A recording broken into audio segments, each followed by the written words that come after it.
चमन में इख्तलाते रंगो बू से बात बनती है, हमी हम हैं तो क्या हम हैं, तुमी तुम हो तो क्या तुम हो। जम्मू व कश्मीर या हिंदुस्तान नहीं बल्कि पूरी दुनिया की सियासत पर अगर आप नज़र दौड़ाएंगे तो आपको सियासतदानों की ज़बान कहीं ना कहीं फिसलती हुई नज़र आएगी। जम्मू में हमने देखा कि पिछले दिनों विक्रम रंधावा जो बीजेपी के एमएलसी रह चुके हैं, उन्होंने एक दूसरे मज़हब के मानने वालों के ताल्लुक से किस तरह के अल्फाज का इस्तेमाल किया।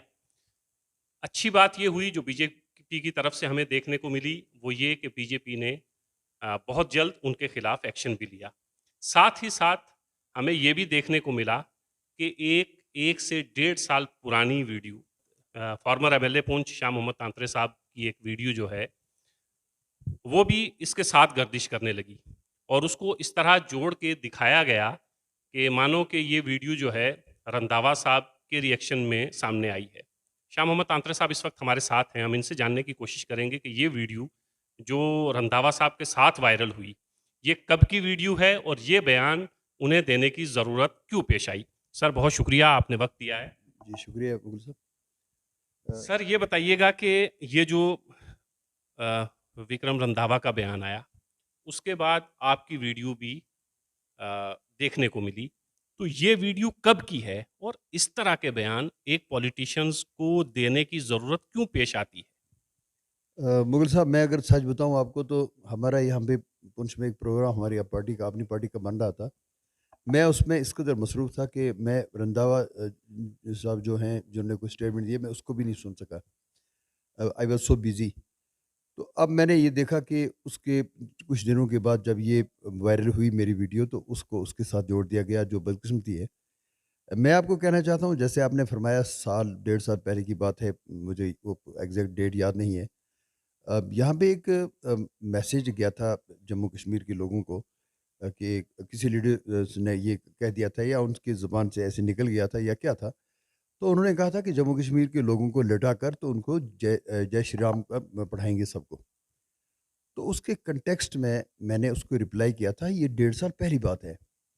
उसमें मैंने कोई वो बात नहीं कभी नहीं की, कभी नहीं ना सोचा भी है कभी कि ऐसा कोई बात कर सकता हूँ जिससे किसी की दिल आज़ारी हो।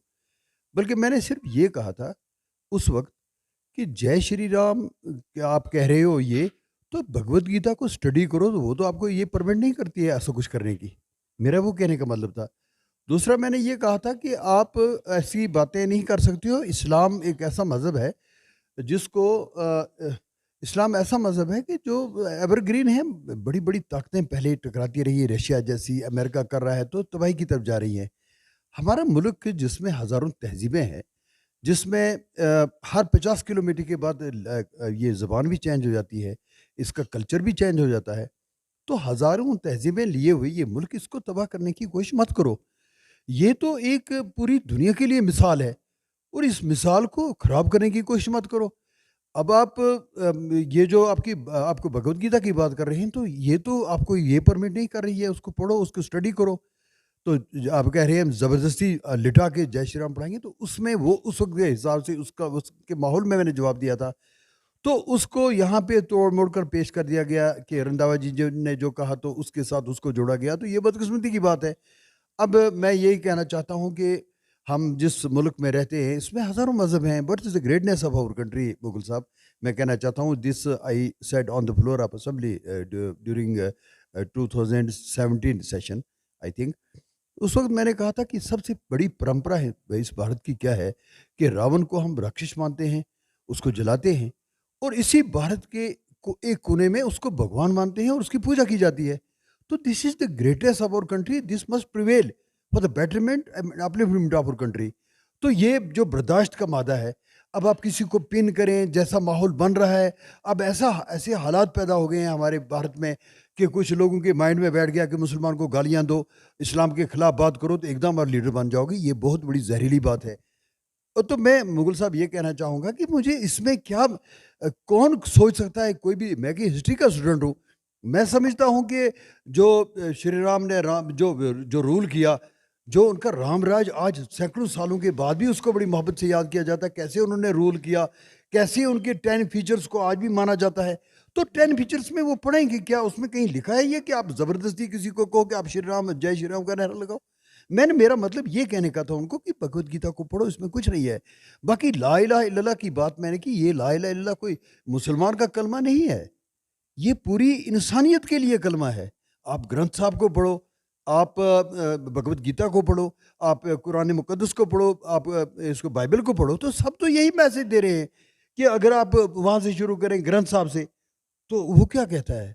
ग्रंथ साहब में क्या लिखा है? जैसे हमारे गुरुद्वारों से सुबह आवाज़ आती है, मतलब रस घोलने वाली आवाज़ कि वो एक है, सतनाम है, अकाल मूर्त है, कर्ता पुरख है, निर्भव है, निर्वैर है, अजौनी है, सहभंग है।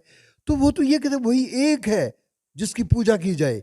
वो जो अकाल मूर्त है, वो जो अजौनी है, किसी जोन में नहीं आ सकता है। तो ये तो ग्रंथ साहब का मैसेज है। और भगवत गीता भी क्या कह रही है कि मत्था प्रतनम नानद तिंची दस्ती दिनंजे। इसको देख लो कि परमेश्वर कहते हैं कि एक मैं परमेश्वर हूँ, मेरी पूजा करो। और जब आप ला इलाहा इल्लल्लाह की बात करें तो उसका मतलब ही वही है कि कोई भी नहीं है इबादत के काबिल, पूजा के काबिल, मगर एक अल्लाह। तो आप लेकिन देखिए सर तीनों बुक्स का एक ही मैसेज है। तांत्रे साहब, ये तो आपने ठीक फरमाया, लेकिन ये थोड़ी इंटेलेक्चुअल बहस हो जाती है, उस लेवल की बहस हो जाती है। लेकिन अगर कोई आम आदमी, अगर कोई ये कहे कि आपको ला इलाहा सबको पढ़ना है या सबको जय श्री राम के नारे लगाने हैं, तो आम आदमी जो है वो बेचारा इस इंटेलेक्चुअल बहस में नहीं पड़ता है। उसे ये लगता है कि एक मुसलमान जो है वो ये कह रहा है कि सबको ला इलाहा इल्लल्लाह पढ़ना है, एक हिंदू जो है वो ये कह रहा है कि सबको जय श्री राम के नारे लगाने हैं। तो किसी सियासतदान को जिसके पीछे 10,000, 15,000, 20,000, 50,000 की भीड़ होती है, जो उसको फॉलो करती है, क्या किसी सियासतदान को इस तरह का बयान देना कि ला इलाहा पढ़ो या जय श्री राम के नारे लगाओ, ज़ेब देता है? बहुत ही बड़ी बदकिस्मती की बात है मुगल साहब, ये बहुत ही बदकिस्मती की बात है। मेरे जो मुझसे जोड़ा गया ये मेरा रिप्लाई है, ये मैंने सवाल नहीं किया है। जो आप कह रहे हैं यही मैसेज मैंने उनको दिया था कि आप किसी के मज़हब पे उँगली मत उठाएँ। हमें तो सीधा हुक्म है लकुम दीनुकुम वलिय दीन। आपको अपना अपना अपना मज़हब मुबारक, हमें अपना मज़हब मुबारक। देखिए मुगल साहब, एक बात यहाँ क्लियर करना चाहता हूँ। मैं इस्लाम के उस सूफ़ीज़्म से तल्लुक़ रखता हूँ। सूफ़ीज़्म कोई इस्लाम के कोई नया मज़हब नहीं है। ये इस्लाम के अंदर जब शेखुल आलम शेख नूरुद्दीन वली अलमदारी कश्मीर 700 साल पहले, जब उन्होंने एक प्लेटफॉर्म प्रोवाइड किया था कश्मीरियों को, उन्होंने ये कहा था क्योंकि उनसे सभी लोग सभी मज़ाहिब मोहब्बत करते थे। हिंदू जो थे भाई जो उनको नंदा ऋषि कहते थे, और मुसलमान जो थे वो शेखुल आलम कहते थे।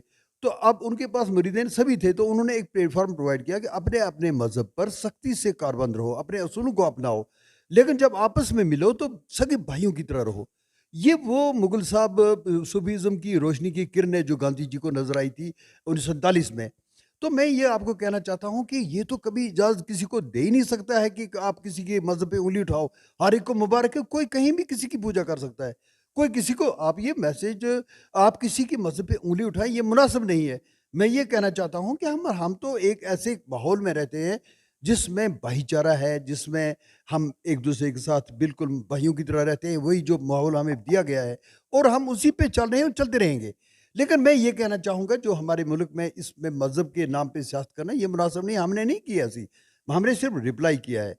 तो ये तो हमारे दिल में हर एक के लिए मोहब्बत है। ऐसी दूसरी बात मुग़ल साहब मैं कहना चाहता हूँ, बेबाकी से बात करने की जब भी मुझे कोई चीज़ नज़र आती है कि हमारे मुल्क के बाहर खिलाफ जा रहा है, तो मैं उसको बेबाकी से बोलता हूँ। मुग़ल साहब उसकी 2 बातें हैं, क्यों बोलता हूँ? नंबर 1, आज के दौर में जो लीडर बेचारे बैठे हैं, उनके पीछे एनआईए पड़ी है, सीआईबी पड़ी, पता नहीं कौन-कौन सी एजेंसियाँ इसलिए हैं कि कहीं प्लॉट्स हैं, कहीं पैसा है, कहीं ब्लैक मनी है, कहीं कुछ है। परेशान हाल हैं वो कि कैसे इसको छुपाएँ? एनआईए को पता चल जाएगा तो शाह तंत्र के बाद इस किस्म की कोई चीज़ नहीं है। मैं खाली आदमी हूँ, बस सीधा आदमी हूँ। बैंक में जमा नहीं है, बैंक देना है, नंबर 1। नंबर 2, आप मेरी ज़िंदगी को देखें मुग़ल साहब, तो मुल्क की सालमियत पे कभी हमने बात नहीं की है, कि इसके खिलाफ बात नहीं की है। और मुल्क की सालमियत चूँकि सूफीज़्म का मैंने आपसे ज़िक्र किया, तो उसमें पहली यही शर्त है कि अपने मुल्क से मोहब्बत करो। हम मोहब्बत करने वाले हैं। तो जब मोहब्बत करेंगे मुल्क से, तो जब मुल्क के खिलाफ कोई बात होगी तो उसको बेबाकी से बात करता हूँ मैं, बात करता रहूँगा। मैं ये कहना चाहता हूँ कि नफ़रत की यहाँ पे जगह नहीं है। मैंने तो कहा था मोहब्बत की इस वक़्त भारत को जिस कदर ज़रूरत है, इससे पहले कभी नहीं थी।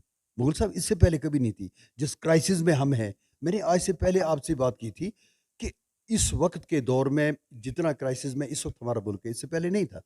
मैंने कहा था कि इस वक़्त वो अल्लामा इकबाल ने जो स्लोगन दिया था, इस वक़्त बहुत ज़्यादा ज़रूरत है कि हिंदू, मुस्लिम, सिख, ईसाई कंधे से कंधा मिला के वो हिंदू मुस्लिम सिख ईसाई आपस में भाई भाई दिल से नारा लगा के, जबान से नहीं कि सबका साथ सबका विश्वास, तो ये नहीं, बल्कि दिल से भी सबको मिलाकर चलो, सबकी इज्जत करो, सबसे मोहब्बत करो, तो हमारा मुल्क बच सकता है। वगरना मैंने पहले ही मैसेज दिया है कि वतन की फिक्र करना दा मुसीबत आने वाली। तांत्रे साहब, एक आखिरी सवाल।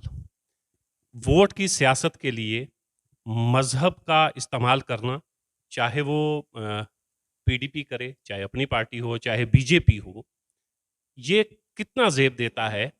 मजहब के नाम पर सियासत करना और फिर एक ऐसे शख्स की तरफ से बयानबाजी आना जिसको तकरीबन एक बड़ी मेजॉरिटी जो है हिंदू मुसलमान सिख, जैसे आप वोट लेते हैं, आप एमएलए बने तो आपको यहाँ सिर्फ मुसलमानों ने नहीं जिताया, आपको मुसलमानों ने भी वोट दिए, हिंदू ने भी दिए, सिख ने भी दिए।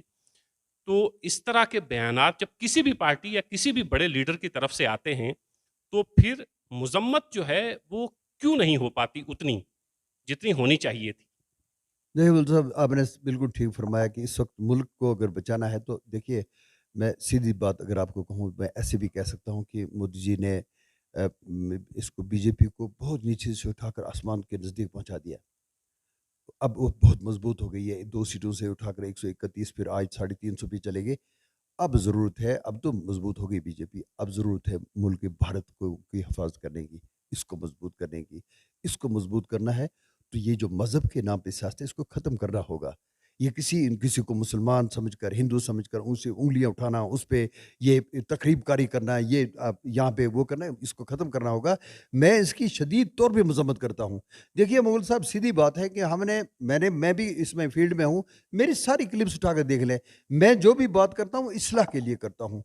मज़हब को लेकर सियासत करना ये मुनासिब नहीं है, ये हमारे मुल्क के लिए बहुत ख़तरनाक है और ये मुनासिब बिल्कुल नहीं है। बाकी जो मैंने कहा था, जो आपने जैसे शुरुआत में शेर से ये शुरुआत की थी, तो मैं भी इसको इख्तिताम पे पहुँचाना चाहता हूँ कि उन लोगों से मैंने कहा था, जो लोग बड़ी तकब्बर की बातें करते हैं, फ़िरौनियत है उनमें, उनको वो भूल गया अपना अंजाम, तो मैं उनके उनके नज़रिए शेर फिर कर रहा हूँ कि वो जिनका ज़मीं पे था दबदबा और बुलंद अर्श तक नाम था, उन्हें फ़लक ने यूँ मिटा दिया कि मज़ार तक का निशान नहीं। इंसान को सिर्फ़ मोहब्बत के लिए दुनिया में भेजा गया है। कभी भी ऐसी बात ना करो कि हमें जवाब का मौका मिले। तो आप ऐसी मोहब्बत फैलाओ, मोहब्बत के साथ हम रहेंगे और हम इंशाअल्लाह ताला अच्छे शहरी बनकर रहेंगे। और कभी भी आपको मैं मुग़ल साहब ये कहता हूँ, मैं 50 साल से शहर में हूँ। मेरी बात मेरे बारे में यहाँ के सिख भाई बोल सकते हैं, यहाँ के हिंदू भाई बोल सकते हैं। हम तो मज़हबी रवादारी को मज़बूत करने की हमेशा कोशिश करते हैं और करते रहेंगे।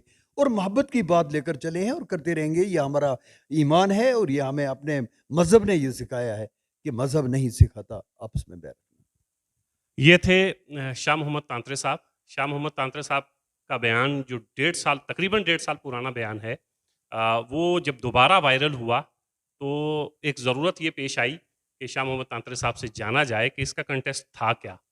वो बयान कब तक का था और वो बयान देने की ज़रूरत क्यों पेश आई?